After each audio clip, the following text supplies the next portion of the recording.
Singur dam నుంచి నీటిని విడుదల చేసిన మంత్రి దామోదర్ రాజనరసింహ.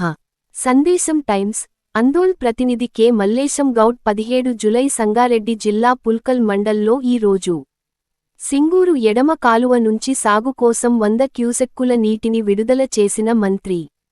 2 పంటల క్రాప్ హాలిడే తర్వాత నీటిని విడుదల చేసిన మంత్రి దామోదర్ రాజనరసింహ.